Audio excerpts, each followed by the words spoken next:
Ah, cinema nacional não presta. Carro bom é carro importado, né? Brasil só sabe fazer novela, gente. O bom perfume é o francês. Vinho nacional, Deus me livre. Eu tenho certeza que vocês já ouviram ou falaram pelo menos alguma dessas frases, né? Mas o que é que isso tem a ver com Cidade Invisível, a nova série brasileira na Netflix? Já já te falo. Oi, eu sou o Alexandre, bem-vindo a mais um episódio do E Outras Nerdices, e hoje a gente vai falar sobre Cidade Invisível, a nova série brasileira na Netflix.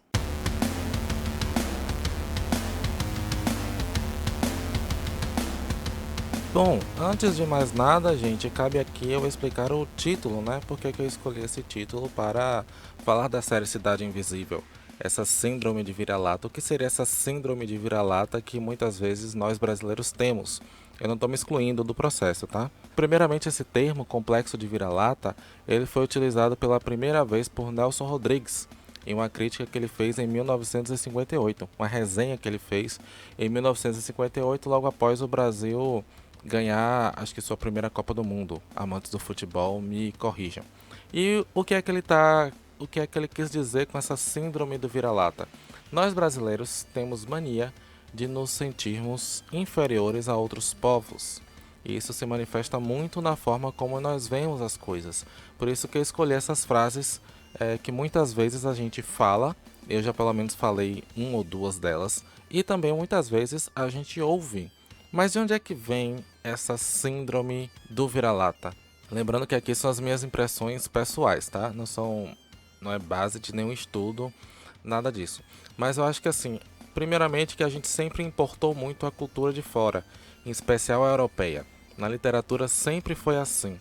Eu acho que o primeiro movimento literário é realmente nacional. A gente teve um pouco do romantismo, esse nacionalismo, essa coisa de tentar fazer uma coisa no Brasil, mas a primeira coisa genuinamente brasileira que eu posso assim identificar, que eu me lembro, foi a semana de arte moderna, que, né, o início do movimento da arte moderna no Brasil há quase um século, né? Acho que é de 22, a Semana de Arte Moderna. Me corrijam também. Isso eu estou falando tudo de cabeça do que eu estudei no ensino médio. Então, antes disso, você tinha, em sua maioria, autores, né, de famílias ricas, obviamente, que estudavam na Europa ou iam morar na Europa por algum período e voltavam com todas essas influências de autores europeus e tentavam reproduzir isso aqui.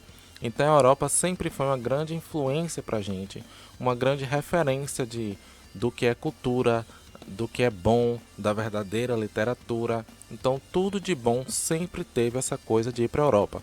Até século passado, questão de 50 anos atrás, e eu não duvido que ainda hoje aconteça muito isso, as famílias ricas brasileiras enviavam seus filhos para estudar fora, para estudar na Europa, porque a Europa também que era sinônimo de boas universidades. Então isso tudo sempre contribuiu para que nós nos víssemos, mesmo depois de não sermos mais colônia, como um povo inferior aos europeus. E é claro que você soma a isso essa inundação da cultura americana, seja a música pop, a música americana como um todo, a própria Hollywood também, que, é claro, possui muito mais investimento que a gente.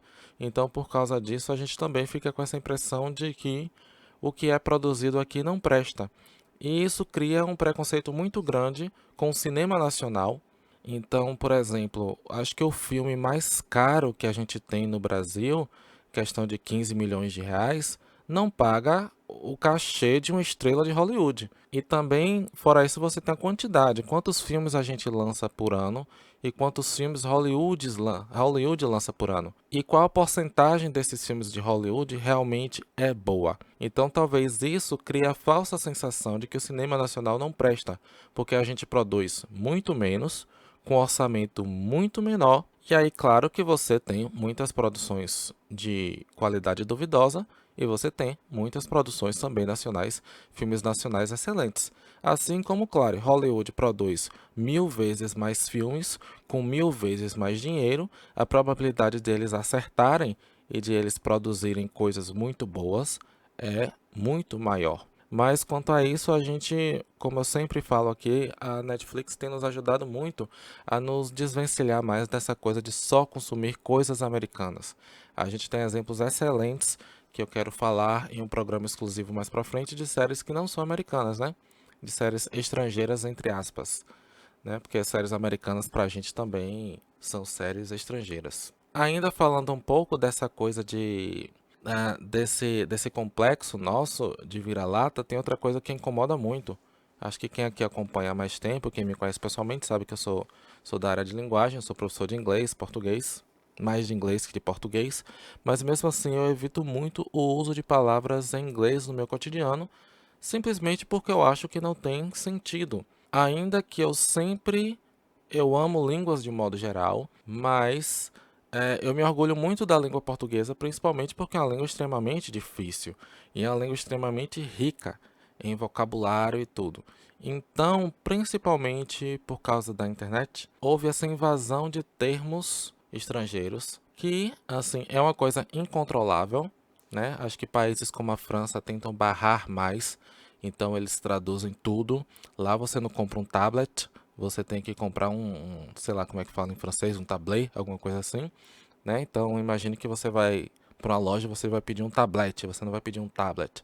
Então, esse tipo de coisa eu até entendo, mas eu não entendo, por exemplo, uma instituição, como já aconteceu comigo, um professor mandar e-mail para os alunos de uma instituição de universidade pública, não que faça diferença, mas enfim, com FYI, for your information, né, para sua informação, uma expressão muito utilizada na língua inglesa. Isso para mim não tem sentido nenhum. Essas desconto na loja, coloca off, né, 50% off. Isso para mim também não tem sentido nenhum, já que a nossa língua possui todas essas expressões e muitas outras, tá? Então bora lá. Bora falar agora de Cidade Invisível e o que é que isso tudo tem a ver com Cidade Invisível. Olá pessoal, meu nome é Oswaldo Júnior, eu sou do podcast Minutos de Conhecimento e fui convidado pelo podcast Outras Nerdices para falar sobre a série Cidade Invisível. Confesso que fiquei um pouco com o pé atrás de assistir a série Cidade Invisível, porque eu não, sabe, a última experiência que eu tive com séries da Netflix nacionais foi Reality Z, e não foi uma experiência nada boa, eu confesso para vocês. Então fiquei um pouco resistente, mas aí comecei a perceber uma repercussão muito positiva no que diz respeito à série nas redes sociais, na crítica. Se eu não me engano, a série ficou em 40 países, ela ficou entre as 10 mais vistas. Então é uma série que tinha uma repercussão muito positiva de mídia e de crítica. E aí, em uma tarde de sábado, chegando na noite, consegui assistir toda a série, porque foi tão envolvente, a história foi tão bem contada, que eu consegui assistir em uma sentada só. E não só o roteiro é muito bom, as interpretações dos atores também são muito bons. Alguns atores que são figurinhas já tarimbadas nossas, como a Alessandra Negrini, que fez brilhantemente a Cuca, que é uma global, então nós já conhecemos há um certo tempo. Mas outros atores também novos que foram apresentados na série e que também deram um show de interpretação. Então a série ela traz a ideia também de trazer algo da cultura brasileira, do folclore brasileiro. Eu particularmente não sou não tenho um conhecimento muito amplo do folclore brasileiro. Não sei se eu não lembro, eu acho que eu não lembro, mas eu não sei se na escola isso foi incentivado nesse tipo de leitura e de conhecimento do folclore brasileiro. E a série traz essa possibilidade também de você conhecer um pouco mais sobre o folclore brasileiro, de ter curiosidade em relação às figuras que são apresentadas na série, e isso é muito interessante também na série Cidade Invisível. Então é uma série que vale super a pena e tira aquele estigma de que tudo que é produzido no Brasil não tem uma qualidade. Inclusive os efeitos especiais são ótimos da série, então vale super a pena assistir e desconstruir aquela ideia que muitas vezes o brasileiro tem de que tudo que é de fora é bom e o que se produz aqui não é interessante. Eu sou um consumidor do que é produzido no Brasil, tanto na televisão quanto no cinema, e gostei muito do que a série trouxe e da forma como trouxe. Espero ter colaborado com o podcast e outras nerdices. Um grande abraço, tchau. Primeiramente, sim, eu tive preconceito com Cidade Invisível. Eu tenho problemas com assistir séries brasileiras. Eu tentei 3%, não, nem tentei 3% na Netflix, na verdade porque a temática não me interessou. A única série brasileira que eu assisto no streaming, hoje em dia são duas, Homens, do Fábio Porchat, na Amazon Prime, e eu assisti também Quando Ninguém Está Vendo, também disponível na Netflix, que infelizmente foi cancelada, que é uma obra-prima. Então, Cidade Invisível foi a minha terceira tentativa de assistir uma série, de uma série brasileira na Netflix. E o meu primeiro preconceito é a questão da novela. Né? Eu não gosto muito de novela. Eu acho que muita coisa que a Rede Globo, pelo que eu vi, tem tentado fazer séries mais próximas daquele modelo americano, mas nunca assisti nenhuma, entendeu? Então tem toda uma estética cinematográfica, mas ainda assim, principalmente por causa dos atores que a gente está cansado de ver em novelas, é muito difícil você conseguir desvencilhar aquele rosto do ator e dizer, não, isso aqui é uma série, isso aqui não é uma novela. E que não tem problema nenhum. Eu pessoalmente não acompanho novelas há muitos anos, mas não acho que tenha problema quem gosta de novela não. Como eu disse, que a minha meia-culpa é um preconceito meu. O protagonista, né, os dois atores mais conhecidos que tem são a Alessandra Negrini, que faz a Inês, e você tem o protagonista, que é o que interpreta o Eric, né, que é o bonitinho lá. Que eu lembro, pronto, que eu lembro dele, o primeiro papel dele numa novela da Globo, que ele tinha um bordão de Rosa Chiclete, do Rosa Chiclete, ele fazia um gay muito engraçado e tal. Enfim, venci meu preconceito e resolvi assistir A Cidade Invisível. E quais foram as minhas impressões? Primeiramente, finalmente alguém teve a ideia óbvia de abordar a cultura brasileira de uma forma interessante. Nossa cultura é muito rica em lendas. Vou logo confessar que nem todas as entidades mostradas na série eu tinha conhecimento, por exemplo, porque algumas têm fama mais nacional, como Saci Pererê, que é icônico, e principalmente ficaram populares por causa do sítio do Pica-Pau Amarelo, né? Como Saci Pererê, a Cuca, a própria Yara também, mas algumas são mais regionais. Que bom que alguém tomou essa iniciativa. E quem foi que tomou essa iniciativa? O nome dele é Carlos Saldanha. Talvez você não conheça ou esse nome não seja tão familiar, mas ele é considerado, isso é um fato na verdade, o diretor brasileiro mais bem sucedido em termos de bilheteria lá fora. Porque ele é o diretor de simplesmente A Era do Gelo, 1, 2 e 3 pelo menos foi dirigido por ele. A animação também Rio e Rio 2 também foi dirigida por ele. E mais uma animação que eu não vi que foi Ferdinando. Ou seja, né, esse brasileiro eu não sei se ele é de Minas Gerais ou se ele é do interior do Rio de Janeiro. Ele já mora há muitos anos nos Estados Unidos. Tem um certo prestígio lá no cinema por causa dessas animações que eu já falei. E essa criação partiu dele, negociando diretamente com a Netflix americana. Essa iniciativa da série nem partiu do Brasil, apesar de ter partido de um brasileiro. E como eu disse, ainda que a história não é tão óbvia assim, mas essa coisa de fazer uma coisa abordando a nossa cultura, abordando as nossas lendas, assim como, por exemplo, eu acho que você fazer um filme, alguma coisa abordando a questão dos orixás, do candomblé, seria uma coisa maravilhosa, porque é uma cultura riquíssima, mas que com certeza muita gente torceria o nariz, né? Mas enfim, que bom que a série Cidade Invisível foi um sucesso. E do que é que se trata essa série para quem não viu? Não vou entrar em spoilers, pelo menos nessa primeira parte.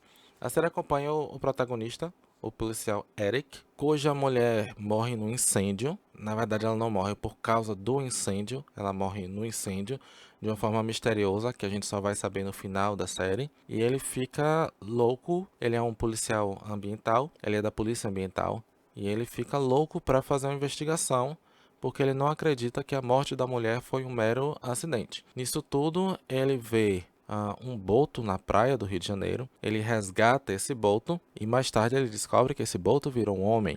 E aí vai desenrolar essa série. A história vai nesse desenrolar, onde ele vai investigar a morte desse boto, que para quem não sabe é a lenda do boto cor-de-rosa, né? O que é que ele está fazendo no Rio de Janeiro, eu não sei. Mas enfim, qual a ligação da morte desse boto com a morte da mulher? E nisso vão aparecendo outras entidades. Nem todas elas tão inofensivas, como por exemplo a minha favorita, que é a Inês, ou a Cuca, interpretada muito bem, por sinal, pela Alessandra Negrini. Acho que as cenas mais bonitas são com a Alessandra Negrini, que aqui dá um show de bola e nunca envelhece, né? Pra quem não sabe, a Alessandra Negrini tem 50 anos. Você tem também outro personagem, que é o Iberê, que na verdade faz o Curupira, que é interpretado também magistralmente por Fábio Lago. Gosto muito desse cara. E além disso, você tem a personagem Camila, que na verdade é Yara, que é a sereia. Você tem o Tutu, que na verdade é o Tutu Marambá. Esse eu não conhecia, essa lenda é um porco do mato, alguma coisa assim. O Boto Cor-de-Rosa. E você tem também o Corpo Seco, né? Que eu não vou estragar quem é, porque faz parte do... É um spoiler da série. Que eu também não conhecia essa lenda desse corpo seco. Então a história gira em torno dessa investigação, como aconteceu a morte desse Boto Rosa e o que é que isso tem a ver com a morte da esposa do Eric, que é o protagonista da história. Então, o que foi que me incomodou na série? A série se passa no Rio de Janeiro, e é um Rio de Janeiro para exportação, né? Porque eu não moro no Rio de Janeiro, mas eu já visitei a cidade algumas vezes, e eu sei, todo mundo sabe que o Rio de Janeiro é uma cidade caótica. Não é aquela cidade campestre que eles mostram na série. A série se passa no Rio de Janeiro e se passa como se fosse uma comunidade à beira de um rio. Então tem todo um... Eles fazem um pouco da questão ambiental também, porque essas terras onde vive essa comunidade tem uma empresa que está de olho, então tem toda a denúncia ambiental. E os protagonistas, eles saem do Rio de Janeiro e vão para essa comunidade na hora que eles bem querem, né? Tipo, Rio de Janeiro, você sai para comprar pão, você precisa de 3 horas no trânsito. E toda hora eles vão e vêm na maior tranquilidade, como se fosse ali. Esse Rio de Janeiro que eles mostram é muita exportação. Assim como eu também achei a parte da polícia mostrada na série extremamente americanizada. Aquela coisa de policiais que não usam uniforme, polícia investigativa, que é uma coisa que a gente não tem, não é muito comum no Brasil, ainda mais ambiental. Me corrijam se eu estiver errado, eu não estou dizendo que não existe. Né? Eu não sei se existe daquela forma como é mostrada na série. A coisa do mostrar o distintivo, ou na hora que você que é repreendido pelo chefe, você ter que tirar o distintivo, e quando você chega na delegacia, cada um tem seu escritório. Assim, aquela coisa bem de investigação policial americana, que também entendo. Você tem séries, por exemplo, como Sex Education, que é uma série que se passa no Reino Unido, mas que eles americanizaram completamente a escola para deixar com ar mais internacional. Então, a partir do momento que a série, por exemplo, Cidade Invisível, foi um grande sucesso mundo afora. Ficou no top 10 de mais de 50 países. Então, é normal que você não deixe tudo tão brasileirado. Já basta as lendas que não são conhecidas mundo afora e que você tem que perder um tempo na série explicando sobre isso. Então é normal que eles deem essa abrandada nas coisas, né? Mas eu achei que algumas coisas foram desnecessárias. Concordo com muita gente que eu vi críticas na internet dizendo que eles poderiam ter a série poderia se passar em Belém ou em alguma cidade do norte do país, porque é outra coisa que eu não entendi. Por que é que todas as entidades estão vivendo no Rio de Janeiro? Eu acho que a história poderia sim se passar em uma cidade do norte, ao invés do Rio de Janeiro. Eu espero que na segunda temporada, que ainda não foi confirmada pela Netflix, apesar do sucesso, eles explorem mais entidades, mais lendas e explorem também outras partes do país. Porque não faz sentido nenhum todo mundo tentar ganhar vida no Rio de Janeiro, né? Pelo amor de Deus. Olá, eu sou a Leo Willer e estou participando do E Outras Nerdices, falando hoje sobre séries estrangeiras. Aquelas séries que fogem do padrão Hollywood, do padrão Netflix, do padrão HBO. Se bem que Netflix e HBO, eles têm aberto cada vez mais espaço para conteúdos produzidos fora do grande eixo americano do cinema. Eu acho muito importante que os serviços de streaming e as TVs pagas também, e as TVs abertas, por que não, deem cada vez mais espaço para produções locais.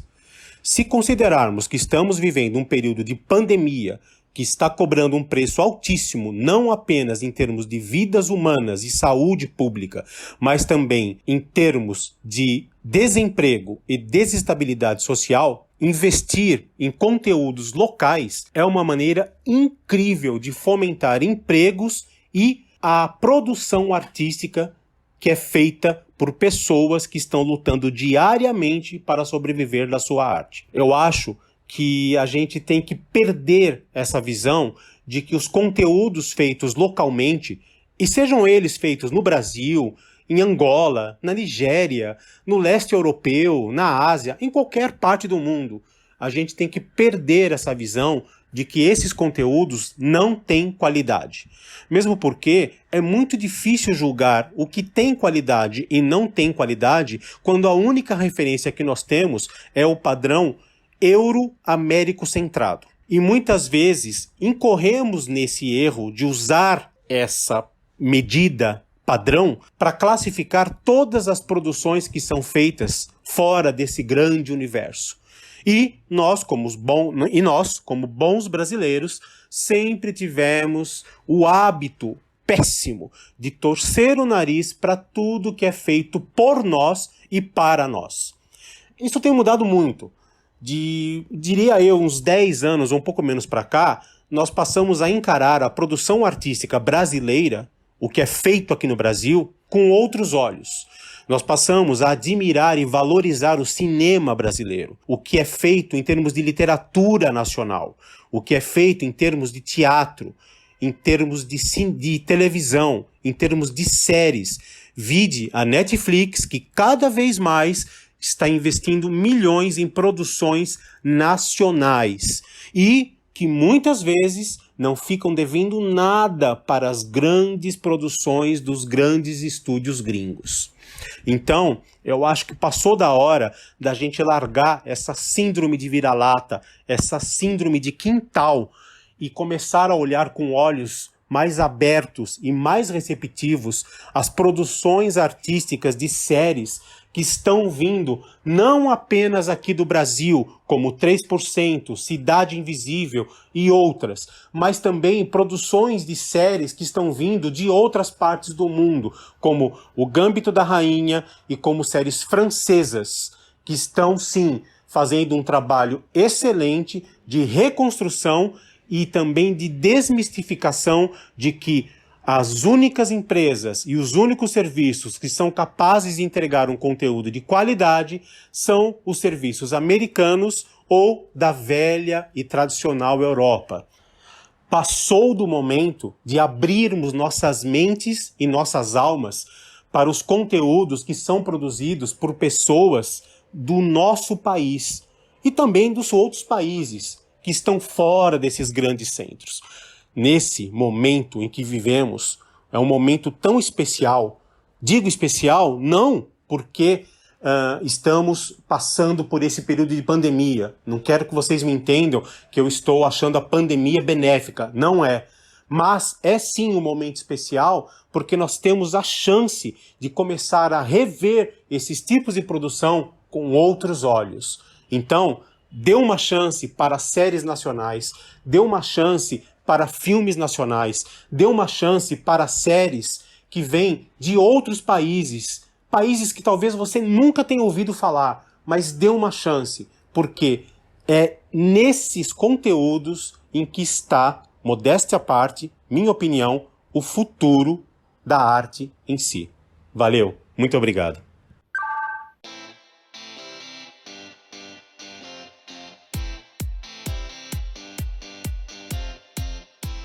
Então, gente, conclusão. Cidade Invisível é uma ótima tentativa. Tentativa não, eu acho que ela foi muito bem sucedida em abordar as lendas brasileiras de uma forma menos infantil. Na verdade, a série não tem nada de infantil, que eu sei que o Sítio do Pica-Pau Amarelo foi o que marcou muita gente, gerações e mais gerações, mas eu acho que foi muito bem sucedida essa tentativa deles de trazer uma abordagem nova para esses personagens que são muito interessantes. Adoro uma coisa que eles falam, e nisso muita gente comparou com Deuses Americanos, a série baseada no livro de Neil Gaiman, e aqui eles fazem muito bem a coisa de contar a origem de cada entidade. Eu acho que é o ponto alto da série, quando ela tem esse flashbackzinho, geralmente no início de cada episódio, onde eles contam como se originou aquela entidade. Então eles acertam muito, o elenco é quase todo muito bom, tirando uma criança na série, e no final da série ela fica com um papel assim, de muita responsabilidade, todas as atenções se voltam para ela e ela não entrega. É uma menina bonitinha e tudo, mas em minha opinião, não era ela. Tirando isso, o elenco da série é quase todo maravilhoso, né? O protagonista segura bem, como eu disse, a Alessandra Negrini, ela rouba a cena em vários momentos. A série tem uma fotografia maravilhosa, é muito bem filmada, muito bem escrita. Os efeitos especiais, claro, provavelmente não teve o mesmo orçamento. Provavelmente não, né? Claro que não teve o mesmo orçamento de The Witcher, por exemplo, mas os efeitos especiais são utilizados pontualmente e funcionam muito bem. Então eu acho que eles estão de parabéns e com certeza foi um acerto, mas o acerto da Netflix, né? Tirando essas ressalvas, que eu acho que eles podem abrasileirar um pouco mais a série. Eu acho que a série tem tudo pra ter uma segunda temporada melhor. Enfim, esse foi mais um episódio do E Outras Nerdices Podcast. Muito obrigado pela sua audiência. Você que nos segue no Instagram ou no Facebook, é só colocar lá E Outras Nerdices. Pode mandar mensagens para mim. Você também pode nos escrever um e-mail no eoutrasnerdices@gmail.com. E claro, não esqueça de divulgar o nosso cast. Bater na porta do vizinho domingo de manhã e tentá-lo convertê-lo à nossa irmandade. Tá bom? Então é isso. Beijo e me liga. Até semana que vem.